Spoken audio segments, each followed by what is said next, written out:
morning and welcome back Trinidad and Tobago. We continue with the program. The International Bridge Building Initiative will be held from the 8th through to the 11th of August.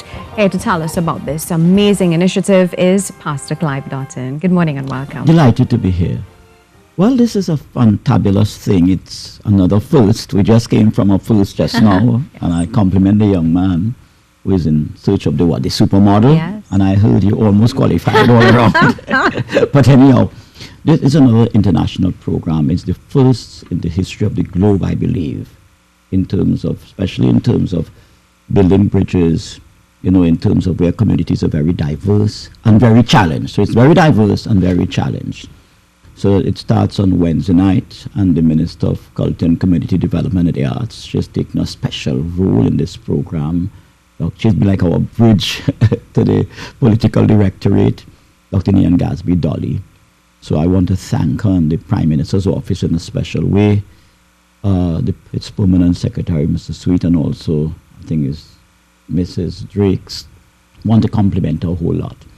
So what is happening is that we're bringing in 600 delegates from all over the world.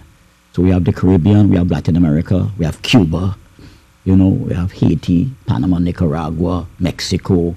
We have, the French areas are well represented, England. We have experts coming in from China and India to train, to equip leaders, what we call cross-cultural missional leaders. There's that field called missiology, the science of missions in culturally diverse places.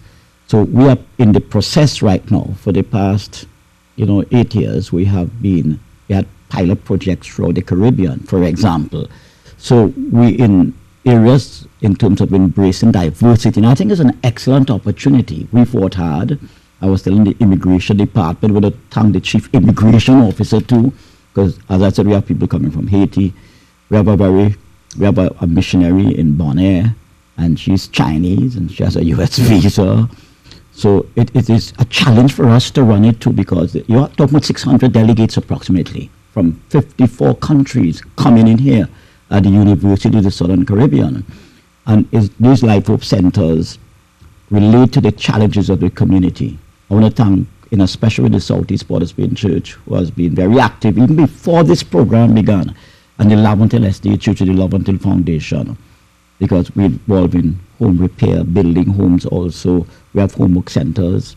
Edith McCoy, hats off to you. Christy Matura in Brickfield, Jaden Santil in Orangefield, hats off to you. Computer training, basic computer training, physical fitness programs, homework centers, lifestyle transformation exercises go on there, okay? And it's a whole interfaith perspective. And we have brought in who we call the laity or the spiritual ambassadors.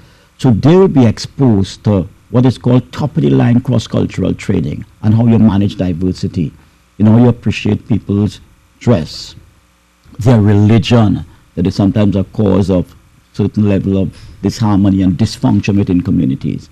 And we feel trying to big will benefit in the Caribbean and the wider world in a big way. And we have it at the University of the Southern Caribbean. I want to thank Dr. Bowman and his team, my boss, Dr. Bass, who is overall in charge. Okay, so that's the case. So 600 delegates will be coming to Trinidad, and these people are from 54 different countries. That's right. And they will be training our people here. No, they will be trained by experts that we are bringing in here, in addition to local experts. Right, and they are going to be tackling things like, you said, embracing diversity, developing creative strategies to reach depressed and hurting individuals. That's right. So it's a community-based It's a community-based program. So this fits in nicely with the National Crime Prevention Program, since that is also community-based. Of course, and we're going to launch one in Beaton very shortly. As I said, we had the Laventille Foundation, Brian Jones and Mrs. Bing, and all of those are, Mrs. Lashley, they're involved in the entire program. In fact, in the Laventille Foundation, what we have is that we have a homework center, we have free medical screening, for example. We have right up and they involved in the program. We have a dynamic school ministry by a young man, Dale Jones. So that is what is happening there. So that we in the schools, we in the community, we have counseling programs. We have market dates, for example, in like Sea Lots and Brickfield, and then we have the free medical screening.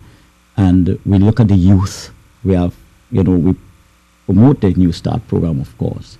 which is, we say, the best lifestyle. It's a vegetarian lifestyle.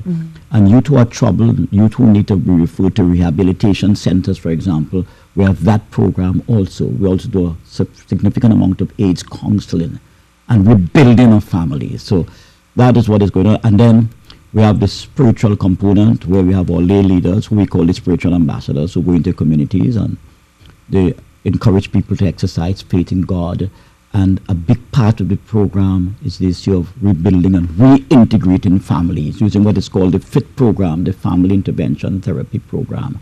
So it's a program that, for the past 10 years, the church has had, pilot programs all over the world. For example, we had just recently Cliffman Shamaruddin, who is Guyanese, but working in India and Pakistan and Indonesia, if you please. We are sending off individuals to the Far East so that it's a kind of cross-fertilization program. We send folks, into areas in the Far East and in Africa, in the Middle East, for example, and they come and they help train the folks. So it's a whole issue of leadership empowerment. But the big thing is building bridges and embracing diversity. And we start Wednesday night. And we hope the media will be there. We're inviting your station there. The news release will be coming in a short while. And we expect to be really reaching out to thousands of people in our area, which is called the Inter-American Division of Seventh-day Adventists, was the church in Latin America, the Caribbean. And you have several languages being involved. Where will it be held? This is going to be held at the University of the Southern Caribbean. Okay. All This right. is August 8th 8th, through yeah, to that's the 11th. Wednesday night, right down to the 11th. And we have another first too, because in the Latin American church, we have just changed leaders. We had Dr. Israel Leto, and we're going to have Dr. Eli Henry, who is from Haiti, by the way. He's in charge of the whole, and trilingual, if you please. So we're pushing this. We're looking at the concept of, career ambassadors all over the world, and we're encouraging young people from as early as 18 years to get involved. In fact, we're going to have a big mission board. And Samuel Telemark is the Caribbean guru in this area. Dr. Telemark, now he was originally working in my office there, and he's from Dominica, if you please, and now he's in charge of this massive initiative, in Latin America. Who is invited to this event? Well, we invite all those who are interested, in cross-cultural mission, embracing diversity, learning how to reach out to people of different cultures. Trinidad is a lovely place to have it too, because we have a mixture of race, religion, politics, and class. And therefore, there are challenges. It's just a matter of just saying it and just telling people you love people. Because sometimes you love people and you still offend them because of, cultural ignorance, that kind of stuff. But and it's not good enough to be just well-intentioned. You have to be properly informed. Your decisions have to be informed. What you say, how you start a relationship. It's like a love affair that, beginning, you have to know exactly, because you could have the biggest heart in the world and still be rude and still be offensive without even knowing it. So we are helping individuals, how you reach out to people of different religions, not even Christian. Sometimes we as Christians have a problem reaching out to other Christians. And then you have the issue of, in this society, you have the great Hindu population, Islam, you have other religions that are not the Baha'i, and then you have the various Christian religions. So we are telling folks, you have to be not just sympathetic, but empathetic.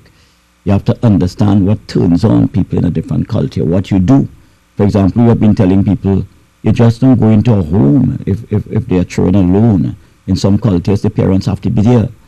And in terms of how you relate to children, how you deal with that. And a significant component of the Life Hope Centers is how you manage abusive situations, where there's domestic violence, for example.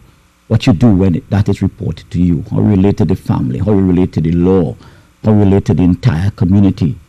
If it's a kind of deeply saturated in a community, entrenched, how you relate to that. What do you say? All right, how you help to restore family, how you go into sea lots and meet them phase 4 and 5 and relate to the folks there and relate to everybody. I tell you something, I don't want to call the exact area, but a gunman came to me recently from one of the areas we are reaching out to, and he said, Pastor, put on my guns. I said, okay, he said, but it's tough. I had to move out to this particular area in East Port of Spain. I had to leave my wife behind. The family had to be split up, and these are some things we're not watching at. When you want to be a success, when you want to make a difference, all right, you have to take into consideration the cultural dynamics of the community.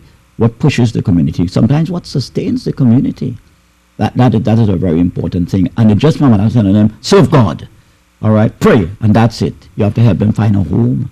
You have to help them, the young people, find a family to adopt them and bring them into their homes.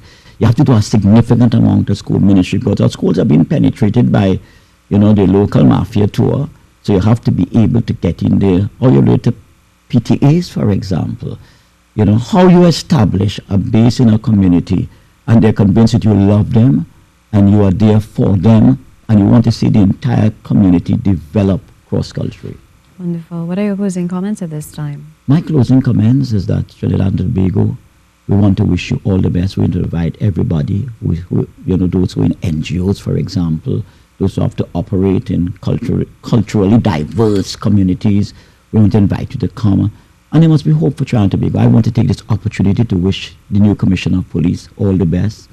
I want to encourage him to have consistent humility, faith in God, and the courage that you have displayed in the past. Display it now. This country needs you, but it needs all of us.